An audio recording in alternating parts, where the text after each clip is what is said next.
praise God? Amen. Nabati na po ba natin ang ating mga tatay? Kung hindi pa po, ito yung pagkakataon para batiin sila ng Happy Father's Day. Ayan. Happy Father's Day po sa inyo. And, syempre, kung nabati po natin yung ating mga tatay, si Lord po ba, nabati po ba natin? Amen. So, sa oras at pagkakataon ito, tayo po ay magpuri sa Panginoon ng buong galak, ng buong sigla, because He is glorious. Amen? Are we excited to praise the Lord? Can we shout hallelujah? Amen. So let's give our best worship to God because He deserves. Let's sing this song. Come on, let's give our hands. Let's sing.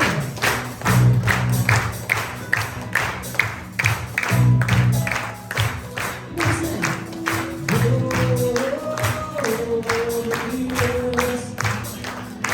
Shout out and glorious.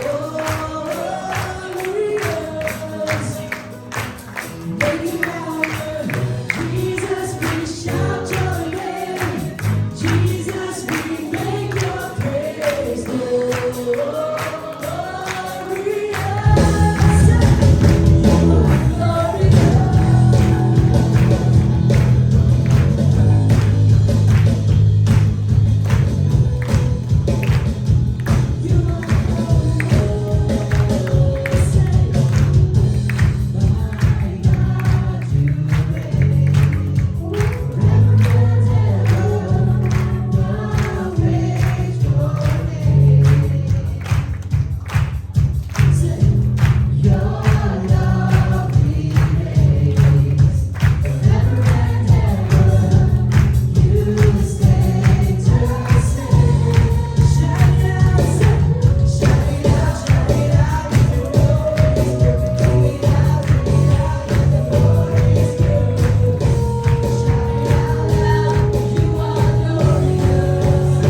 turn into wine.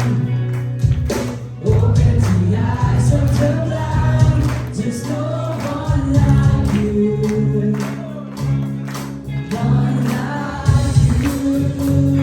Into the darkness. Into the darkness we shine. Out of the ashes we rise. There's no one like you. None like you. One church, let's sing our God is greater. Sing it. Our God is greater. Our God is stronger. God, you are higher than any altar. Our God is leader. Awesome in power. Our God. Our God.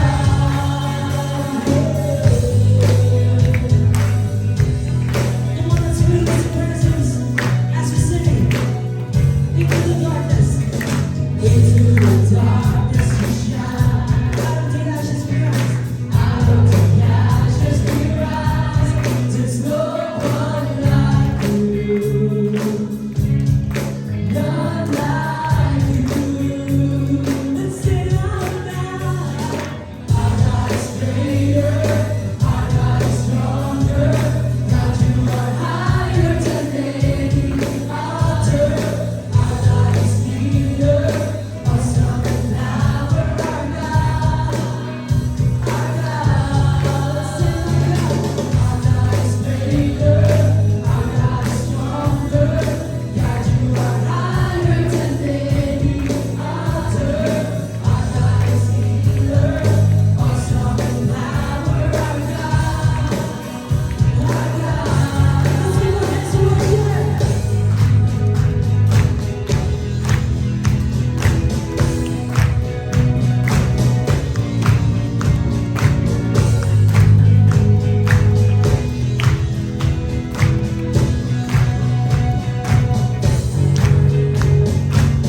If our God is for us, then who can ever stop us? If our God is with us, then what can stand against? If our God is for us, then who can ever stop us? If our God is with us, then what can stand against?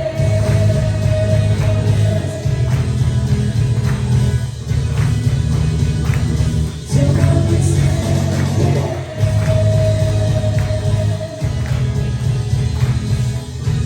Who can stand like God? Our God is greater. Our God is stronger. God, you are higher than any altar. Our God is leader.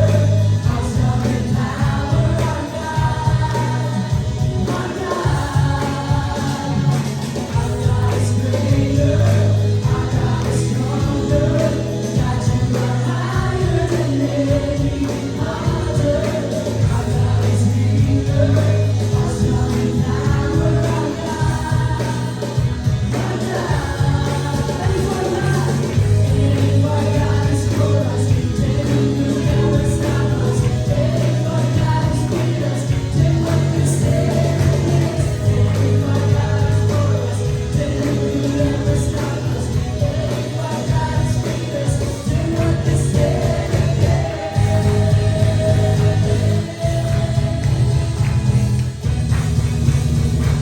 Then what can stand against?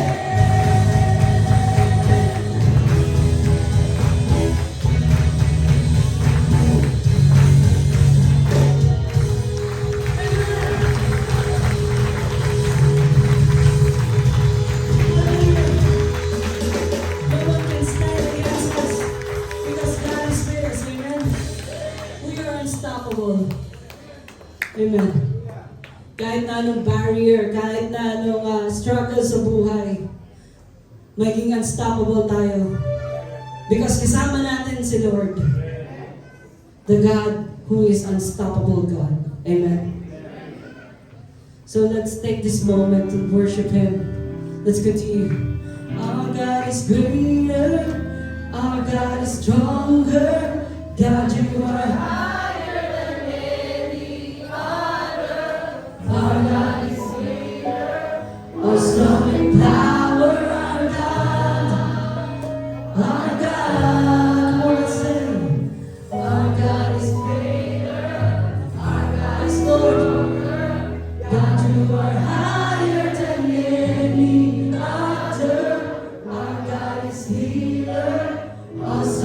power of God, our God.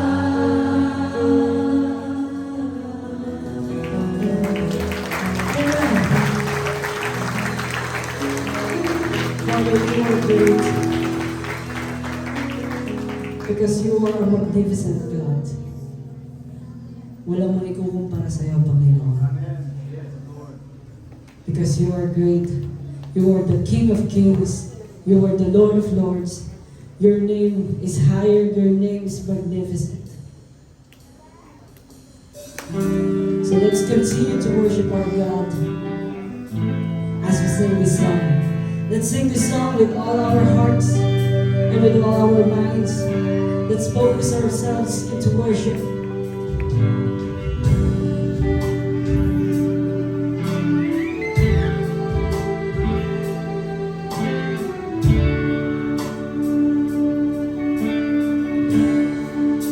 Who compares to you?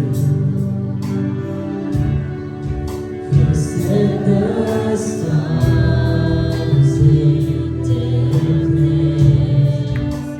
You who calm the raging seas that came crashing over me.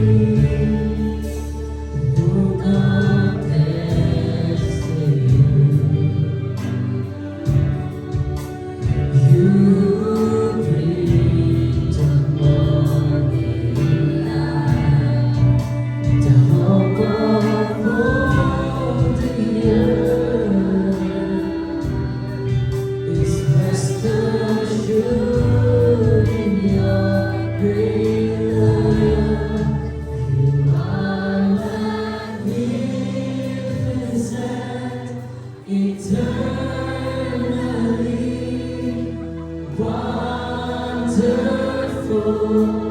glorious Jesus.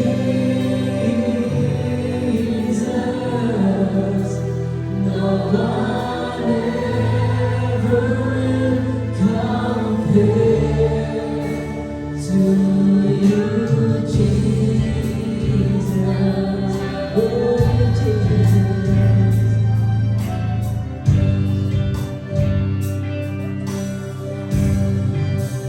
When the evening fades, you call for songs of joy.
kalakasan na iyong pinagkakaloob sa amin.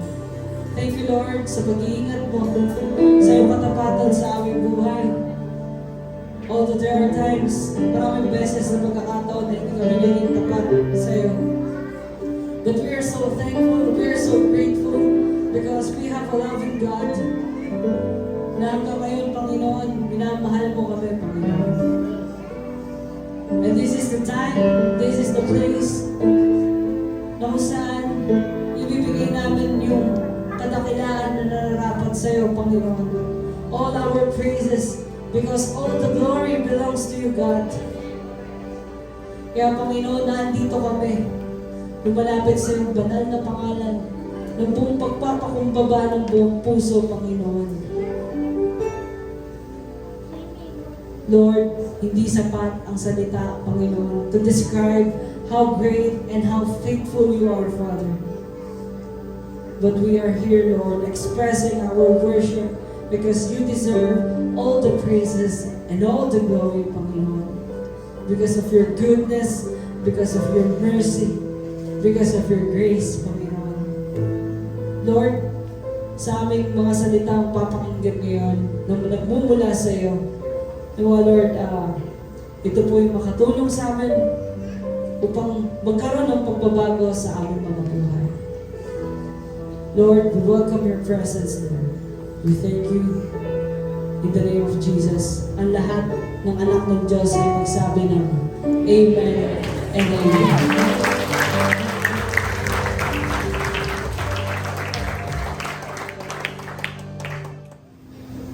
Magandang umaga po mga kapatid.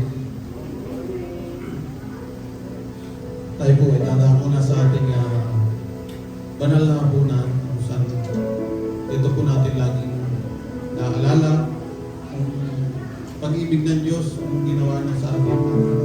Tayo ay magkaroon ng kaligtasan.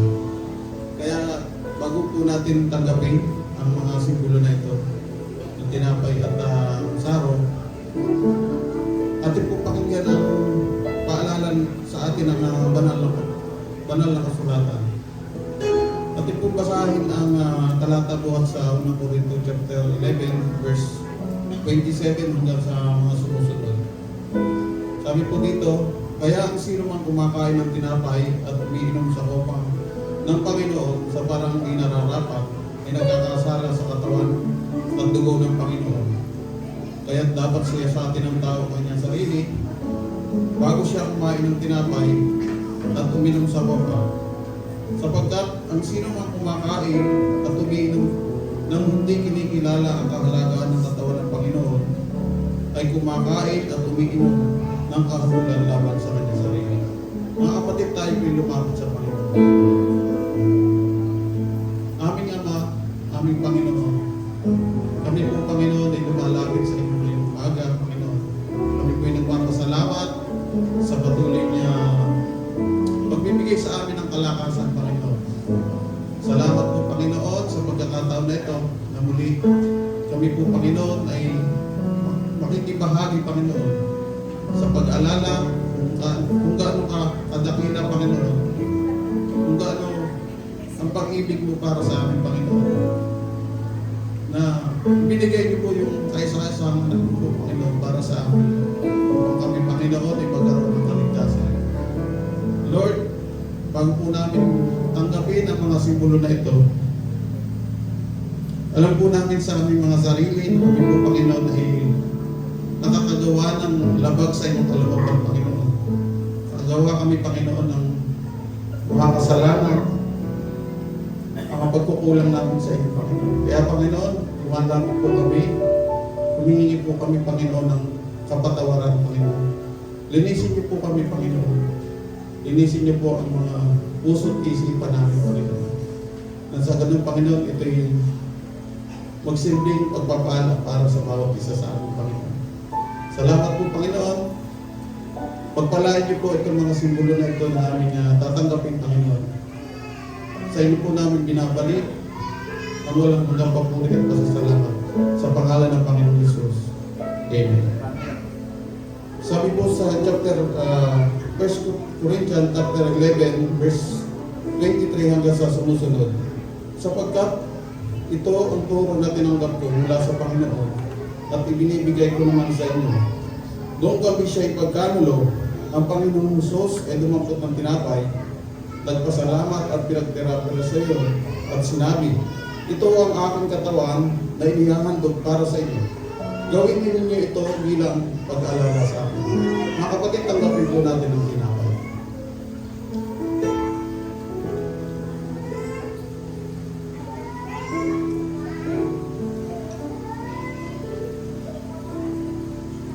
Matapos maghapunan, dumampot din siya ng kopa. At sinabi, ang kopang ito, ang bagong tipan na pinagtitibay ng aking dugo. Tuwing iinumin ninyo ito, gawin ninyo bilang pag-aalala sa akin. Tanggapin po natin mga kapatid.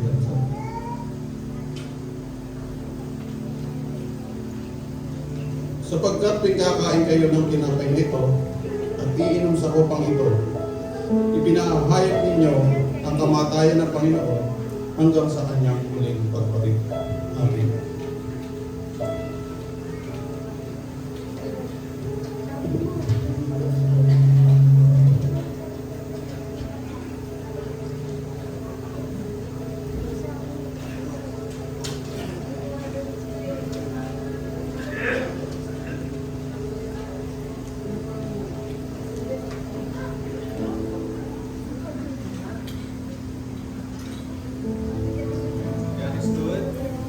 God is good? And all the time?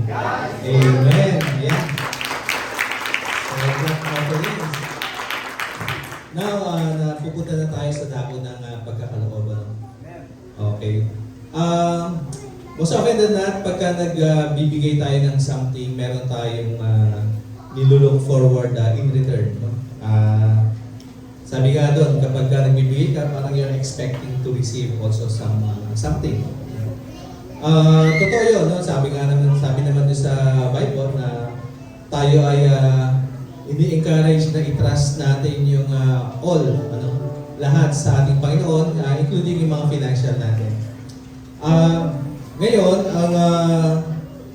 bago tayo pumunta sa pagbibigay, tingnan muna natin itong makikita natin sa Roma 10:15. And then, maybe let's come with another vision or another mission ng giving, no? Sabi dito sa Roma 10:15, kung meron kayong yan, okay? And how can anyone preach unless they are sent? As it is written, how beautiful are the feet of those who bring good news. So mga kapatid, sabi nga, paano pahayag ng salita kung walang magpapadala, kung walang magsusugo? And normally, when someone who is preaching the Word of God, kaakibat palagi doon is yung support. Support in terms of prayers, in terms of emotional, and in terms of financial as well. So mga kapatid, let's always remember na kapag tayo ay nagbibigay, not only doon sa we are expecting of something in return, na i-bless tayo. Of course, i-bless naman tayo ng ating Panginoon. No? Naniniwala po ba kayo doon? Amen. Na lahat tayo ay blessed na ngayon and ipagpapalain pa rin tayo ng ating Panginoon dahil nakikita ng Diyos yung ating puso kung paano tayo magbalik sa Kanya ng mga pagpapala na binibigay niya sa atin. But right now, siguro I want every one of us na isipin natin na when we are giving to God, we are partnering, no, to God's mission. And ano yung mission na yun? To preach the Word of God. Okay? So, any amount or kahit walang malaki o maliit na pagkakaloob natin, basta ang ating isa-isip ay we are partnering God missions. No? So, lahat ng pagkakaloob natin, lahat ng offerings natin, ito ay nagagamit ng ating simbahan, no, para mas lalong ipalaganap ang kanyang mga salita sa ating mga kababayan. So, wag nating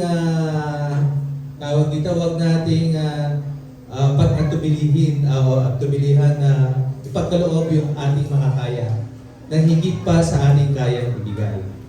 So mga kapatid, ang encouragement natin ngayon, let us not focus on I, but let's focus on the mission of God, which is we are become partners of God. Amen po ba yun? Amen. Okay, so let's come to the Lord in prayer. Yes, O Lord God, hallelujah. Ama naming Diyos na makapangyarihan sa lahat, Ama, una po, tinataas ka po namin, pinupuri ka po namin, Panginoon, dahil ikaw po ang aming Diyos. Lord, marami pong salamat sa lahat ng provisions na pinagkakataon po sa amin. Sa mga pagpapalang na rin-receive po namin, Panginoon, good health, good relationship, and financial blessings, so Lord God, marami pong salamat. Tunay nga, Panginoon, na hindi ka nagkukulang sa amin. Kami po ay nakakaraos, Panginoon, araw-araw ng sapat, Panginoon. Lord, may mga instances na may mga wants kami sa buhay na hindi pa po namin nare-receive. It is all because, Panginoon, na ang timing mo po ay very good timing, Panginoon, great timing. Lord, patuloy po kaming lumalapit sa inyo na yung mga pangangailangan po namin at yung mga kagustuhan po namin ay inyong pong katagpuin, Panginoon, sa takdang panahon, sa tamang panahon. And Lord, at this time, Panginoon, naway ang aming pong kaloob, ang aming pong offering, Panginoon, ay inyo pong pagpalain, O Lord God, at naway maging kasangkapan nito, Panginoon, upang ipalaganap po ang inyo pong mga salita sa kalapit po, Panginoon, ng San Pedro. At even, Panginoon, sa ibang lugar, O Lord God. Muli, Panginoon, maraming pong salamat sa patuloy mo pong pagkakaloob, pag-bless sa aming Panginoon. And Lord, patuloy po kaming nandito, Panginoon, to follow, Panginoon, kung ano man po, Panginoon, ang inyo pong nais na ipagawa sa amin. Maraming pong salamat muli. Ito po ang aming dalangin sa pangalan ni Jesus. Amen.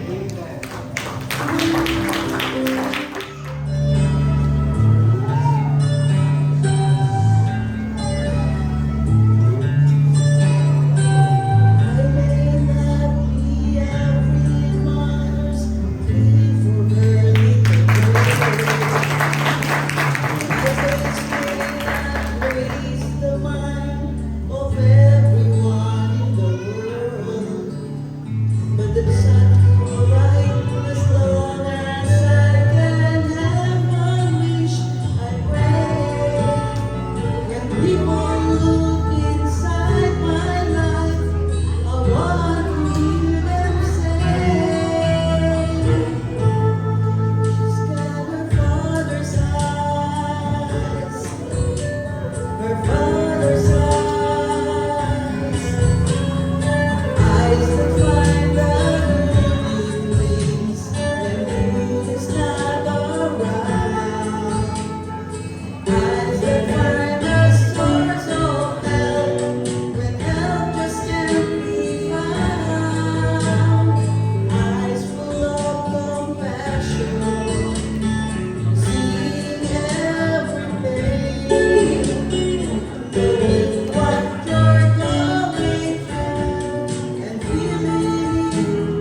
Salita ng Diyos mula sa Genesis chapter 22 verses 1 to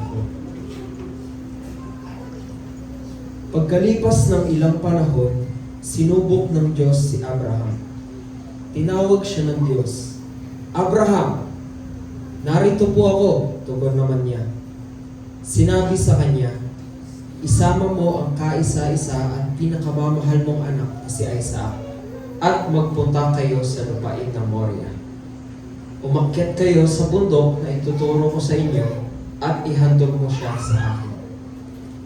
Kinabukasan, maagang bumangon si Abraham at nagsibak ng kahoy na gagamitin panggatong sa handog na susunugin. Inihanda niya ang asno at umalis kasama si Isaac at ang dalawang aliping lalaki papunta sa lugar na sinabi ng Diyos sa kanya. Nang ikatlong araw ng paglalakbay, natanaw na nila ang dakong kanilang pupuntahan. Kaya't sinabi ni Abraham sa kanyang mga alipin, "Bantayan ninyo rito ang asno at kami na lamang ng bata ang aakyat sa bundok. Sasamba kami sa dako roon at babalikan namin kayo." Ipinapasan ni Abraham kay Isaac ang kahoy na panggatong. Dala naman niya ang apoy at patalim. Tinawag ni Isaac ang pansin ng ama. "Ama, ano iyon, anak?" Tugon naman ni Abraham. "Mayroon na tayong apoy at panggatong. Ngunit nasaan ang tupang ihahandog?" tanong ni Isaac. Sumagot si Abraham, "Anak, ang Diyos ang magbibigay niyon." Kaya't nagpatuloy sila sa paglalakad. Pagsapit nila sa lugar na itinuro ng Diyos, gumawa ng altar si Abraham. Inayos niya sa ibabaw nito ang panggatong at inihiga si Isaac matapos kapusin. Nang saksakin na niya ang bata, tinawag siya ng anghel ni Yahweh at mula sa langit ay sinabi, "Abraham, Abraham!" "Narito po ako," sagot ni Abraham. Sinabi ng anghel, "Huwag mong patayin ang bata. Huwag mo siyang saktan. Natitiyak ko ngayong handa kang sumunod sa Diyos sapagkat hindi mo ipinagkait sa Kanya ang kaisa-isa mong anak." Paglingon niya'y may nakita siyang isang lalaking tupa na ang mga sungay ay napasabit sa mga sanga ng kahoy. Ito ang kinuha ni Abraham at inihandog sa halip ng kanyang anak. Kaya't ang lugar na iyon ay tinawag ni Abraham na si Yahweh ang nagkaloob, at ang panghanggang ngayong sinasabi ng mga tao, sa bundok ni Yahweh ay may nakalaan. Tayo po lahat ay muko at tayo po ay manalangin. Dakilang Diyos, maraming salamat po sa iyong mga salita, Panginoon, na tunay po na ito ay pagpapala at pagpalakas, Panginoon, sa aming buhay spiritual. Panginoon, ngayong Father's Day, samahan niyo po kami sa pakikinig ng mensahe mula po, Panginoon, sa mga salita mong aming napakinggan. Kami po ay patuloy na bigyan ng inspirasyon, lalo tigit ang lahat ng mga tatay na narito po ngayong umaga. Mangusap po kayo sa bawat isa sa kanila. Ito po ang aming sama at dalangin sa patnubay ng Banal na Espiritu, sa ngalan ng aming Panginoon Jesus. Amen. Palakpakan po natin ang Panginoon. Magandang umaga po sa inyong lahat. Purihin ang Panginoon ngayong umaga po ito. At isang maligayang Father's Day po sa lahat po ng mga ama, sa lahat po ng tatay, papa, daddy, lolo, at maging sa mga father figures na naging gabay po, mga kapatid, at haligi at inspirasyon po sa ating buhay. Alam niyo po, mga kapatid, hindi ho biro ang maging tatay sa panahon ngayon. Hindi po. Ang daming pressure. Kailangan provider. Tama po? Diba? Kailangan ng tatay ay protector. Ang tatay po ay disciplinarian. At the same time, leader. At minsan kailangan ng tatay maging comedian. Bakit po? Paano po mapatawa kahit paano ang kanyang asawa at mga anak? Ang bigat ng role ng tatay, ano? Pero higit sa lahat, mga kapatid, ang isang tunay po na ika nga po ama, no? na tinawag po ng Diyos ay hindi lang po para gampanan ng mga bagay na yun, kundi maging tagapagturo ng pananampalataya. Amen po ba mga tatay? Yun po yun. Not just to provide, not just to be a protector, not just to be sometimes a comedian in your family, but most of all, we are called to be teachers of our faith. Totoo po ang sabi nila, anyone can be a father, but it takes faith to be faithful father. Tama? Tama po? This morning, mga kapatid, titignan po natin yung buhay po ng isang ama na hindi perpekto, pero tapat sa Diyos. Tinutukoy ko po ay si Abraham, ang kilala bilang ama ng pananampalataya. At ang kwento po dito, binasa sa atin, Genesis chapter 22, ay isang kwento ng pagsunod, pananampalataya at pagtitiwala kahit sa pinakamatinding pagsubok at pagiging isang ama. Bakit mahalaga po ito? Dahil ngayon, higit kailanman mga kapatid, nangangailangan ang ating lipunan, ang ating mundo ng mga ama na mayroong pananampalataya sa Diyos. Hindi lang ho apelyido, kundi panalangin. Hindi lang po nagpapalaki ng anak, kundi mga tatay na nagpapatibay ng pananampalataya at nagtatatag na espiritual na pundasyon ng tahanan ng kanilang pamilya. Yun po ang kailangan sa panahon ngayon. Ayon po sa report mula sa Focus on the Family, ng mga bata, 70% ng mga batang lalaki na lumaki na walang spiritual leadership ng kanilang ama ay nagkaroon ng kahirapan sa kanilang moral identity at decision making sa kanilang adult life. Meaning mga kapatid, malaki ang papel ng ama, hindi lang sa pagpapalaki, kundi sa paghubog ng pananampalataya ng kanilang mga anak. Kaya nga po ngayong araw, napili kong pag-usapan po natin itong si Abraham at ating tignan yung tatlong katangian mula kay Abraham ng pagpapakita kung paano maging isang faithful father. At ito po yung una. A faithful father listens to God. Yan po yung unang-una makikita natin. A faithful father listens to God. Look at Genesis chapter 22, verse 1. Ang sabi po dyan, sometime later, God tested Abraham. He said to him, Abraham, here I am, he replied. Here I am, he replied. Sabi ng salita ng Diyos. Ang una pong karakteristik ng isang ama sa pananampalataya ay ito, nakikinig siya sa Diyos. Hindi lang po siya busy sa trabaho, hindi lang po siya provider ng panggastos, hindi lang po siya nagpapasaya ng pamilya. Most of all, nakikinig siya sa tinig ng Diyos sa bawat yugto ng kanyang buhay. Tanong ko po, mga tatay na narito, kayo po ba'y nakikinig sa tinig ng Diyos? Noong tinawag si Abraham, ang ibigay po sa kanya ay napakahirap na utos, mga kapatid. Dalhin si Isaac sa lugar kung saan siya ihahandog at ihandog si Isaac. Sino ba si Isaac? Ang kaisa-isang anak ni Abraham, anak na kanyang pinakamamahal, kaisa-isang anak mula sa pangako ng Diyos.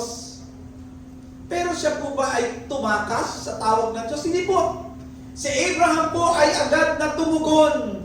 Hindi siya nagtanong, hindi po siya nagreklamo, hindi po siya nagtago. Ang sabi po niya, nang tawagin siya ng Panginoon at kausapin, here I am. Narito po ako, Panginoon. It's a posture of readiness. It's a sign of reverence and it's a mark of maturity. Mga tatay, tanong po, pag tinawag ka ba ng Diyos, o pagka ikaw ay kinakausap ng Diyos, ano ang itinutugon mo?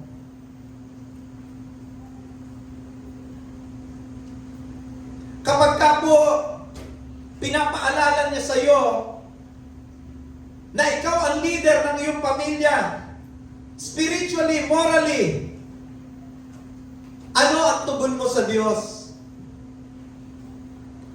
Pag sinasabi ng Diyos na akayin mo ang pamilya mo sa pagsamba, ano ang tugon mo sa Diyos? Saka na yan na. Marami pa kasi akong gagawin. Busy at daddy. Busy, maraming gagawin. May trabaho sa ganito, may lakad ako sa ganito. Yung po ba ang tugon natin sa mga panawagan ng Diyos sa atin, mga kapatid? Ayon po sa study, no? A study published in the Journal of Marriage and Family no 2021, no? They found that children whose fathers exhibit spiritual effectiveness, meaning they seek divine guidance and model spiritual disciplines, are more likely to have higher emotional intelligence, stronger empathy, and a more defined moral compass. Ibig pong sabihin, kapag ang tatay nakikinig sa Diyos, ang anak matututo ring makinig sa Diyos. Kaya huwag kang mag-expect na yung anak mo susunod sa Diyos kung ikaw mismong tatay hindi ka nakikinig sa Diyos. Yun po ang sabi po dito. Si Abraham, nang tawagin po ng Diyos, wala po siyang resistance, wala po siyang reasons. Sunod agad. And the Lord is telling us this morning, if you are a father of faith, no? Kung ikaw ay tatay na mananampalataya o ama ng pananampalataya sa iyong tahanan, whenever there is a call from God, pwede ba natin sabihin, Lord, here I am.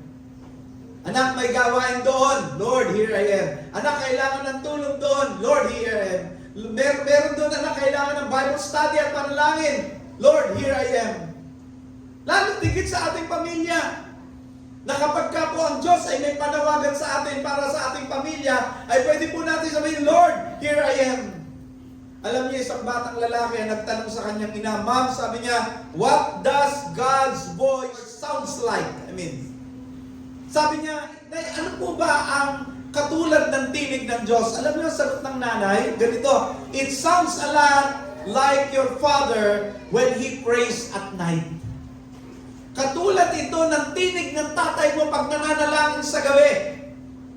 What a beautiful picture, amen? Na kapag ang ama ay palaging nakikinig at nananalangin, nagiging pamilyar ang tinig ng Diyos sa puso ng kanyang anak. Hindi ba't iyan po ang ultimate goal natin na mga tatay sa ating mga anak? Amen po ba? Alam nyo, hindi lang naman po ito ang unang pagkakataon na si Abraham nakinig sa Diyos. This is not the first time. Because going back in Genesis chapter 12, you will see, iniwan po niya yung kanyang bansa dahil sa utos ng Diyos. Genesis chapter 17, makikita po natin, tinanggap niya ang tipan ng pagtutuli o circumcision kahit matanda na siya. Sino po dito yung matanda na tinuli? Wala din po ba? Sa Bible, si Abraham lang po yung tinuli na matanda na. Tinanggap niya yon. Kahit po matanda na siya. Aba, mahirap magpatuli na matanda na. Makunat na yon. Mahirap na. Pero si Abraham, nang tawagin ng Diyos, hindi niya siya, aba, Lord, teka muna. Ibang usapan niya. Mahirap na yan. May edad na ako eh. Hindi po ganon. Tumugon siya. Hindi siya tumanggi. Di mo ba?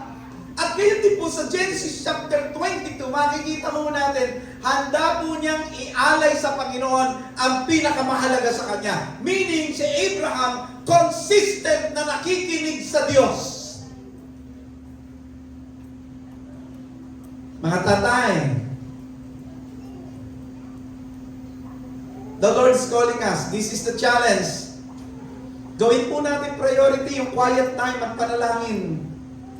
Kahit 15 minutes lang po, araw-araw. Kahit 15 minutes lang. Makinig ka sa Diyos. Huwag masyadong busy sa trabaho, pero wala ka ng time na makinig kay Lord. Makinig ka, kahit 15 minutes lang. Nagmamakaawa ako sa iyo. Para sa iyo yun, at para sa mga anak mo. Kahit 15 minutes lang. Huwag mo sabihin wala kang oras at busy ka sa trabaho. Wag. In fact, doon sa paggawa mo ng ganon, you can start a family devotion kahit once a week lang, mga tatay. Kahit once a week lang, mag-conduct kayo ng family devotion, pangunahan ninyo kasi kayo ang pastor ng pamilya nyo. At kapag ka may mga decision making na dapat gawin sa trabaho man yan, may kinakailangan disiplina na kailangan gawin, even sa finances, huwag po natin kakalimutan lumapit sa Diyos at magtanong, kausapin si Lord, Lord, ano po ba ang gusto mong gawin ko? May mga pinagdadaanan po kami. Remember mga kapatid, listening to God is not weakness. Listening to God is wisdom. Kaya sabi ni A.W. Tozer, sabi po niya, the man who truly know God must give time to Him. Dapat magbibigay ka ng oras. Kung gusto nating kilalanin ang Diyos, gusto nating mapakinggan ang Diyos, kailangan natin magbigay ng oras. At kung gusto mo nating ituro ang pananampalataya sa ating mga anak, kailangan makita po ito sa ating buhay. Nakikita ng mga anak natin na nakikipag-usap tayo sa Diyos at nakikinig tayo sa Diyos. Amen? That's the first thing. Faithful father listens to God. Tanong ko po mga tatay, when was the last time you listened to God? Kailan ka huling nakinig sa Diyos? Alam niyo, sobrang dami na natin pinapakinggan eh. Nakikinig ka ng music, nakikinig ka ng politika, commentators, at kung ano-ano pa. Pero ito ang tanong ko, kailan ka nag-spend ng 15 minutes para pakinggan ang Diyos sa buhay? A second thing, a faithful father walks in obedience. A faithful father walks in obedience. Doon sa binasa natin, chapter 22, verse 3, early the next morning, Abraham got up and loaded his donkey. He took with him 2 of his servants and his son Isaac. Isipin niyo po ito mga kapatid.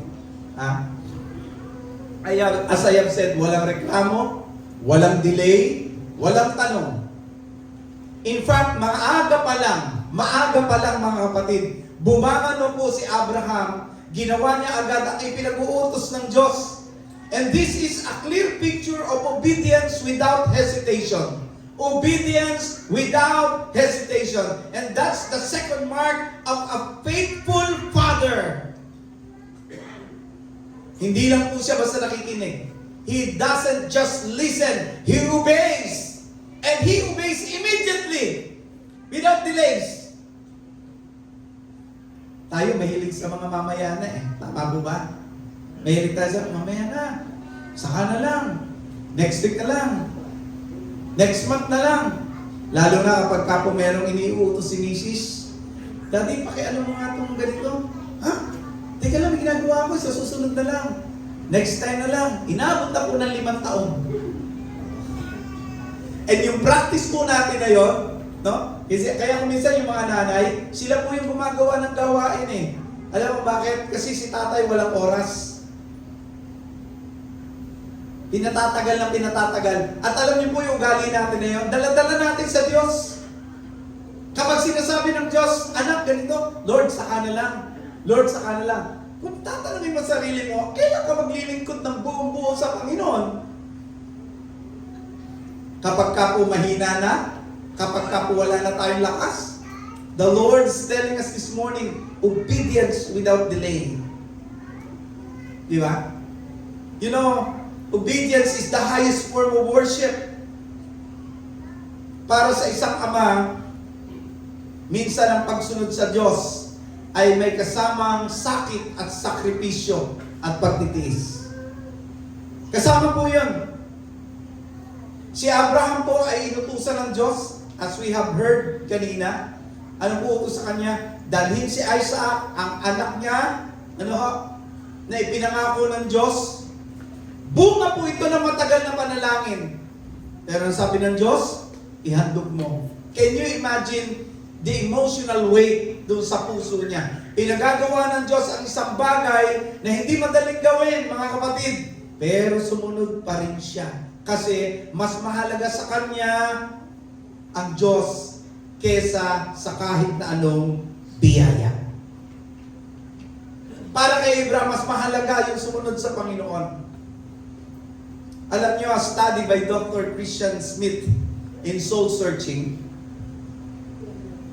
the religious and spiritual lives of American teenagers, shows that when fathers consistently live out their faith through their actions, not just words, their children are more likely to adopt the same values in adulthood. In other words, mga kapatid, kapag ang ama ay sumusunod sa Diyos sa gawa at hindi lang sa salita, na ipapasa niya ang pananampalataya niya sa susunod na henerasyon. Kaya hindi pwedeng yung tatay, sabi na, anak, mag-involve ka sa church. Ikaw ba, involve ka? Anak, magpakasipag ka sa church. Tamad ka namang tatay ka. Di ba? Paano ma-involve yung anak mo, ikaw mismo? Wala. Napakahalaga po noon, mga kapatid, na nakikita, hindi lang sa salita, o hindi lang nadidinig sa salita, kundi na ipapakita sa ating gawa. Kasi naipapasa ho yun sa susunod na henerasyon. Ang isang tatay na nagpapakita ng tamang halimbawa, susundan ng mga anak. Kaya kung pinakikita ho natin by faith, yung pagsunod natin sa Diyos, susundan po nila yan. Alam niyo, isang tatay ang tinanong ng anak, tay, sabi niya, bakit araw-araw kang nagbabasa ng Bible? Bakit araw-araw ka nagpe-pray bago ka umalis at pumunta sa trabaho? Maliwanag ang sagot ng tatay. Ang sabi ng tatay, kasi anak, ayaw ko na iwan ka isang araw na hindi mo ako nakita na sumunod sa Diyos. Meaning, pinakikita ng tatay yung obedience. Obedience is not performance. It's a way of life. At kapag nakikita ng mga anak po natin, yung obedience natin sa Panginoon, natututo rin po silang sundin ang Diyos kahit mahirap. Nakikita po nila yun. Tingnan niyo po si Noah. Sino ba si Noah? Si Noah po is another example ng father of faith. Sa gitna po ng mundong napakasama ng panahon na yon, tinawag po siya ng Diyos para gumawa ng arko. Imagine po ninyo, gagawa ka ng arko o ng daong ng panahon na yon. Wala naman siya nakikitang ulan. Kaya pinupulaan siya ng mga tao. At ang interpretasyon, tingnan nyo ang interpretasyon ng mga tao ng panahon na yun, nasisiraan ng ulo, si Noah, bakit? Gumagawa ng arko na andun sa bundok, pagkatapos wala namang ulan. Di ba kuminsan, parang mahirap tanggapin na yung tatay mo ginagawa yung isang bagay na parang hindi consistent sa ginagawa ng mundo. Parang ang hirap tignan yung tatay mo opposite sa ginagawa ng karaniwang mga tatay sa mundo. Ano ba karaniwang ginagawa ng mga tatay sa mundo? Nightlife, barkada, politika, pera, business, manloko ng kapwa, manloko ng kaibigan, o kaya naman barkada, todo-todong barkada, yan ang karaniwang nakikita sa paligid. Tapos yung tatay mo, no, nakikita nila, no, umaatay ng church, kumakanta sa praise and worship, o kaya naman po involved sa church, o kaya po ay tumutulong sa mga gawain. Yung tatay mo sumasayaw para sa Panginoon. Sa paningin ng iba, katawa-tawa. At nung panahon po na yun, sa paningin ng iba, si Noah katawa-tawa. Isipin mo na andoon yung arko sa lugar na mataas kung saan walang tubig. Isipin mo gumagawa ng arko ay wala namang ulan. Pinagtatawanan siya ng mga tao. Kaya reaksyon ng mga anak ni Noah. Hindi ba kuminsan tayong mga anak, pag nakikita natin na yung ginagawa ng tatay natin is more likely opposite sa karaniwan, para magkakaroon tayo ng feeling na, paano ba yung tatay, nakakahiya naman yung ginagawa? Halimbawa po, kakain kayo sa restaurant and then yung tatay nyo ay mananalangin na malakas. Are you proud na yung tatay nyo nagpe-pray ng malakas? Or sasabihin nyo, tay,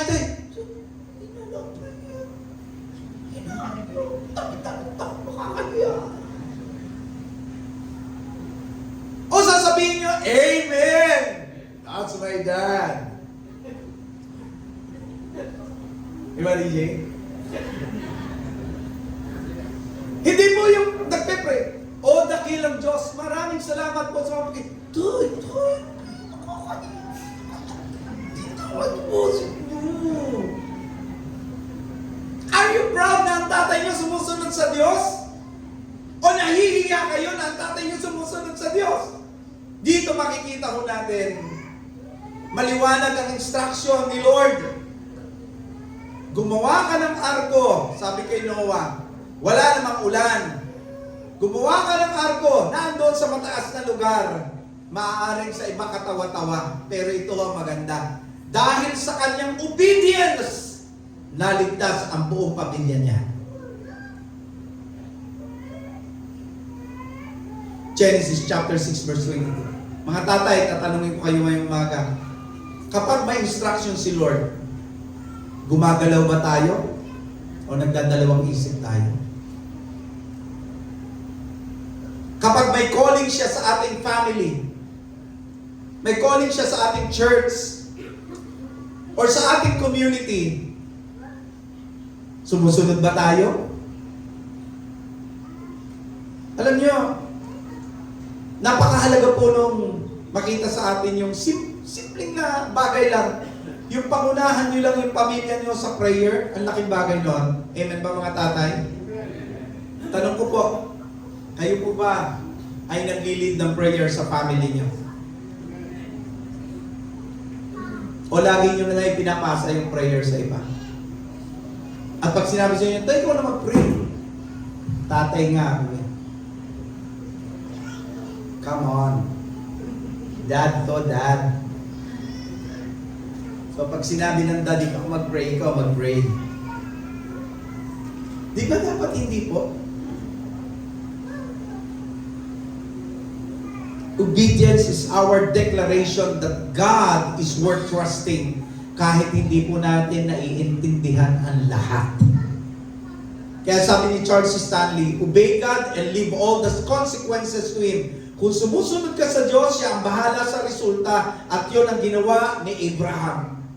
Even si Noah. Sumunod po sila. Pagkatapos po nilang mapakinggan yung sinasabi ng Diyos. Tanong ko po mga tatay, pagkatapos yung po bang mapakinggan yung sinasabi ng Diyos, sumusunod po kayo? Sumusunod po? Very important po ito. Kapag may sinabi ang Diyos, dapat sumusunod tayo. This is the last thing na dapat nating tandaan, mga kapatid. A faithful father trusts God with his legacy. Doon sa chapter 22 verse 8, binanggit po doon, Abraham answered, God Himself will provide the lamb for the burnt offering, my son. And the two of them went on together. At this point, mga kapatid, in the story, hawak na po ni Abraham ang kamay ng kanyang anak na si Isaac habang paakyat po sila sa bundok. Walang dalang hayop para sa handog.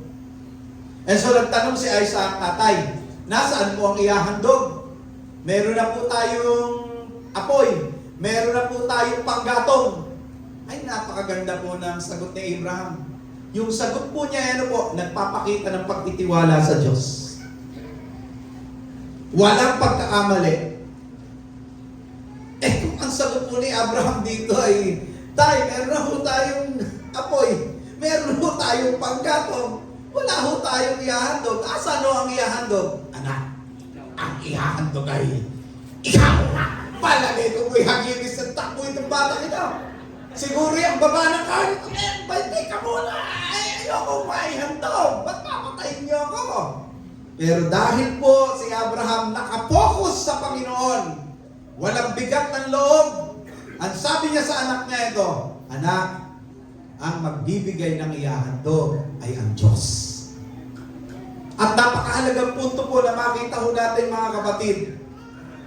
Ang sabi po ng Lord dito, God, o sabi ni Abraham dito, God Himself, sabi po dito, will provide. Dito makita po natin yung tunay na puso ng isang ama na may pananampalataya. Diba? Hindi niya sinabi sa anak niyang ikaw ang ihahandog. Hindi. Nakapokus siya kay Lord. He's trusting God for the future, for his son, for the legacy that he's going to leave behind, mga kapatid. Alam niyo mga tatay, pag hindi mo na alam kung anong mangyayari sa pamilya mo, kapit ka sa Diyos. Amen? Kapit sa Diyos. Huwag mong takutin yung asawa mo at mga anak mo. Tay, wala tayong panggastos. Ang isasagot mo ba, ikaw ang bahala. Eh sigurado ang layo sa'yo ng asawa mo. Ha? Bakit ako? Alam niyo kung anong pinakamagandang sagot? God will provide. Kapag ang anak mo nagtatanong, wala kang may sagot, huwag mong kakalimutan, ang lahat ng sagot nasa Diyos. I-focus mo ang anak mo, anak, magtiwala tayo sa Diyos. Hindi man natin naiintindihan ng lahat, hindi man natin masasagot ang lahat ng tanong mo, pero anak, magtiwala tayo sa Diyos. Amen? Amen po ba mga tatay? Always remember this mga kapatid. Legacy is not what you leave in their hands. It's what you plant in their hearts. Ang legacy po, hindi po yung iiwanan mo sa kamay nila. Ang legacy po yung tinatanim mo sa heart nila. Ayon po sa pag-aaral from Harvard University Centers on Developing Child, children who had spiritually connected father who encouraged purpose, prayer, and faith practices had higher levels of resilience and life satisfaction well into adulthood. Kapag ang ama raw po, no? Kapag ang ama raw po ay nagtatanim ng pananampalataya, umaani po ng matatag na loob at matagumpay na buhay ang anak. Huwag na tayong lumayo. Di ba si Isaac? Ano po nangyari kay Isaac? Later in Isaac's life, makikita ho natin lumago siya sa kanyang pananampalataya sa Diyos. Doon sa Genesis chapter 25 verse 21, makikita po natin that he prayed to the Lord for his wife. He honored the Lord, or he honored the covenant of his father, and God introduced himself to Isaac doon sa Genesis chapter 26 verse 24, nang sabihin ng Lord, I am the God of your father Abraham. What a legacy mga kapatid. Kung paanong sinamba ni Abraham ang Diyos, ganon din si Isaac dahil nakita niya ito sa buhay ng kanyang ama. Kaya mga ama, don't fail to worship God because susundan iyan ng inyong mga anak. Amen po ba? Alam mo, meron isang batang lalaki ang nag-testify sa church. Ang sabi niya, I may not have inherited riches from my father, but I inherited something richer. Something richer, sabi niya. His Bible with tear-stained pages and his legacy of faith. Mga kapatid, ito ang tunay na kayamanan. Hindi pera, hindi lupa o ari-arian, kundi pananampalataya na maipapasa mo sa iyong anak. Mga ama, ano bang legacy ang iiwanan mo sa iyong mga anak? Nais mo ba silang iwanan ng legacy ng pananampalataya? Simulan mo by praying for them every night. I-share mo yung testimony mo kung paano ka nakakilala sa Panginoon. Na-share nyo na ba yung faith nyo sa yung testimony nyo? Paano kayo nakakilala sa Lord, mga tatay? Na-share nyo na? Kung hindi pa, i-share nyo po. Share your faith to your children. Share your testimony. How you knew the Lord. Paano nyo nakilala ang Panginoon? Paano ka na-save? Share mo yung experience mo nang masave ka, nang tumanggap ka, nang maligtas ka. I-share mo yun sa mga anak mo. Maniwala ka sa akin, nag-iiwan ka ng magandang legacy sa mga anak mo. Ang tunay na ama sa pananampalataya, hindi lang po nakikinig at sumusunod. Nagtitiwala siya sa Diyos para sa kinabukasan ng kanyang pamilya. Sabi ni John Piper, Fathers, You are the link between promises of God and the generation yet to come. Mga tatay, hindi yung kinakailangan tayo maging perfecto. Pero tinawag tayo na maging tapat tulad ni Abraham. Nakikinig sa Diyos, sumusunod kahit mahirap, at nagtitiwala sa Diyos para sa kanyang pamilya. Ngayong Father's Day, nawa po piliin po natin na maging ama ng pananampalataya para sa ating mga anak, para sa ating church, and most of all, para sa Diyos. Ngayong Father's Day po, we honor not just the biological title of being a tatay, mga kapatid, but the spiritual calling to become a faithful father, gaya ni Abraham. Tunay nga po mga kapatid, hindi madaling maging ama. May mga araw ng kabiguan, may mga araw na ikaw ay nasasaktan, may mga araw ng pagluha. May mga pagkakataong hindi natin alam ang mga susunod na hakbang. Pero sana gaya ni Abraham, maramdaman po natin, makita ho natin, we are all invited by our God. Listen even when the word is loud. Obey even when it's hard. And trust even when we don't understand. Hindi kailangan maging perpektong ama, pero tinawag tayong maging mga tapat na ama. Ang bawat hakbang ng pananampalataya mo, tatay, always remember, may epekto yan sa susunod na henerasyon. Hindi lang nila naririnig at sinasabi mo, always remember, nakikita nila dapat kung papaano ka lumalakad kasama ang Diyos. Sana lagi tayong ma-remind itong legacy ni Abraham. Tinawag si Abraham, sumagot siya. Diba? Sinubok si Abraham, sumunod siya. Nangako ang Diyos kay Abraham, naniwala siya. Dapat meron tayong ganyan.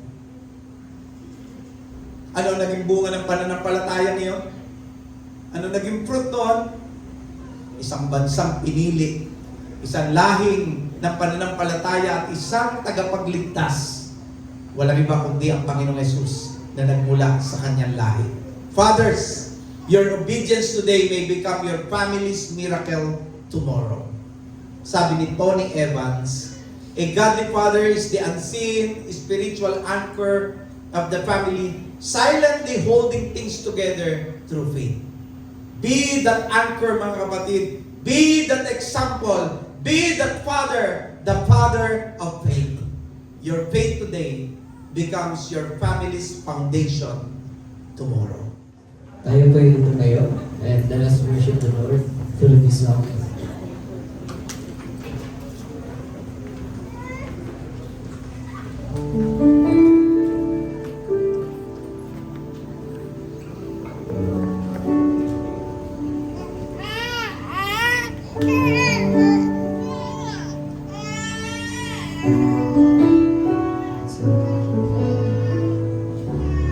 Worship at your throne, whisper my own love song. With all my heart I sing, for you my darling King. I live for all my days to put a smile on your face, and when we finally meet, it will be for eternity. Love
Let's see what's up. I worship at your throne, whisper my own love song. With all my heart I sing, for you my dad and king. I live for all my days, to put a smile on your face. And when we finally meet, it will be for eternity. And oh, how I do open up your arms when I need your love, and how far you know. If ever I was lost, you said that all you fear for me is undying love that you showed me through the cross.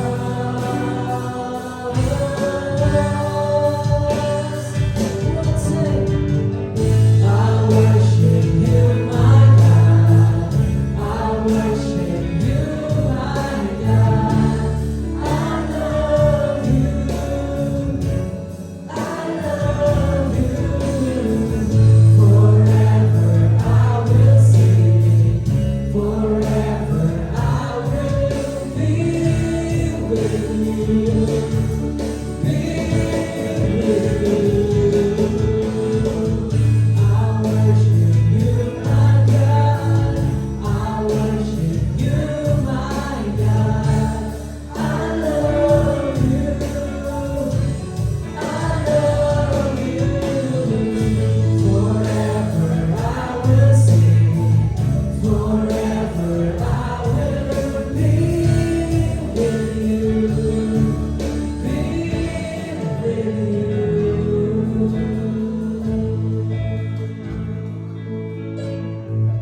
Forever I will be with you. Be with you.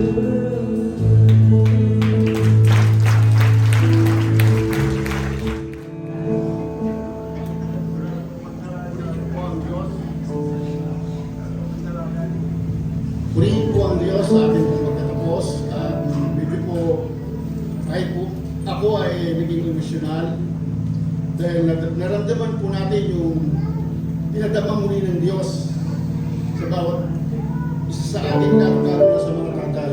Maraming salamat po sa mga anak. Ngayon ay nagpadama ng yakap at nagsabi sa kanilang mga labi na I love you, Daddy, Papa, at Tatay. Maraming salamat po sa pagkakaloob ng Diyos. Purihin po natin ang Diyos sa pagkakaloob sa atin ng mga tatay, ng mga anak, ng mga nanay, katubang ng mga tatay. Sa ating pong pagkatapos, ay patuloy nating purihin ang Diyos. Tayo po ay tumayong lahat at tayo po ay magpasalamat sa kanyang paggabay, sa kanyang presensya sa ating katatapos na gawain. Tayo po ay manalangin. Ama namin Diyos, maraming salamat po. Muli ay ipinadama ninyo sa amin ang inyong presensya sa pamamagitan, Panginoon, ng pagdiriwang lalo sigit ng Father's Day ng mga tatay. Kami, Panginoon, salamat po, Ama, dahil binigyan nyo kami ng pagkakataon na makapagbalik loob sa inyo, lalo ng mga tatay na narito. Salamat po, Panginoon, sa pribilehiyo na kami ay gumawa ng mga bagay na katulad dito, Panginoon, magpadama bilang mga tatay sa aming mga anak o sa aming po, Panginoong lipunan, sa aming kapaligiran, sa aming mga kapitbahay, lalo tigit sa aming pamilya. Na kami, Panginoon, ay inyong tinawag upang kami, Panginoon, ay mamuhay nang meron po, Panginoong pakikinig sa inyo at pagsunod at pananampalataya, paniniwala, Panginoon. Salamat po sa pribilehiyong ito. Na lahat po, Panginoon, ang aming ginagawa ay mayroon pong kabuluhan sa inyong harapan, Panginoon. Salamat din po sa mga anak na patuloy na nagpapadama ng pagmamahal sa aming mga tatay at nagpapadama ng kaligayahan sa aming po, Panginoong mga tatay, ng pag-asa na kami po, Panginoon, ay patuloy na makagawa ng mga bagay patungkol, Panginoon, sa inyo. sa mga nanay, nakatuwang ng mga tatay. Salamat po, Ama. Ito po ay aming itinatayo sa inyo ngayon. Kayo po ay aming pinasasalamatan, sinasamba, pinupuri sa walang hanggang pag-ibig at pagmamahal niyo sa bawat isa sa amin. Naman po, Panginoon, gawin niyo kaming magandang halimbawa at matuto bilang mga tatay sa aming tahanan at lahat higit sa labas, Panginoon, ng aming mga kinalulugaran. Upang sila, Panginoon, ay patuloy din na makakilala na maging tatay ng pananampalataya sa kanilang mga anak, sa kanilang mga tahanan. Tulungan niyo po, Panginoon, ang bawat isa na kami, Panginoon, ay maging magandang halimbawa bilang mga tatay sa aming asawa, sa aming mga asawa, sa aming mga anak, at sa aming mga kapitbahay, sa aming mga trabaho, sa aming po, Panginoong ginagalawang mundo. Salamat po, Ama, sa pagtatapos ng aming gawain ito dahil alam namin na ikaw ang sumama at ikaw ang nagbigay sa amin ng katagumpayan sa gawain ito. Salamat sa mga salita ni Panginoon na muli nagpaalaala sa amin, lalo sa mga tatay, na kami, Panginoon, ay matutong makinig, matutong hanapin kayo, at sumunod sa inyong sinasabi sa amin, at manampalataya, tulad, Panginoon, ng aming Ama, na si Abraham, Panginoon, ang naging resulta po, Panginoon, sa kanyang anak ay naging matagumpay, nagkaroon ng kaligtasan ng mga lipi at ang bansa, Panginoon, na kinadulugaran ng kanyang anak. Dahil, Panginoon, sa pinakita ng kanyang Ama na pagsunod sa inyo at paniniwala. Kaya, Ama, maraming salamat po maging sa aming mga kapatiran narito ngayon. Nag-aalay ng pagsamba at pagpupuri sa inyo. Pasasalamat. Maging sa mga awitan, Panginoon, sa mga praise and worship team, sa mga musician, Panginoon, salamat po at lahat. Higit sa aming mga bisita kung meron ng Panginoon. Salamat po muli ay kayo nagpaalaala sa bawat isa amin. Patuloy po namin kayong pinararangalan at pinupurihan sa pamamagitan, Panginoon, ng aming po, Panginoong pagdalangin ito. At nawa po sa aming paghiwalay, patuloy namin hanapin kayo, pakinggan, sundin, Panginoon, at pananampalatayanan upang kami sa aming mga kinatululugan ay maging mabuting tatay, maging mabuting anak ng mabuting ama ng pananampalataya sa aming mga anak, sa aming po, Panginoon, mga kaibigan. Nawa po, patuloy niyong bigyan kami ng lakas at kami po inyong gabayan sa aming buhay muli sa isang linggo namin na harapin. Salamat po, Ama, sa inyong papaalaala sa amin at patuloy naman po, Panginoon, na kayo ang aming maging sentro ng buhay sa aming pong narinig na ito. Maraming salamat po. Ito po ang aming samot dalangin sa pangalan ni Jesus. Amen. Nanatinig po tayo mga kayo at ilas po nito na pinawa ilapin po natin ang pagpapala.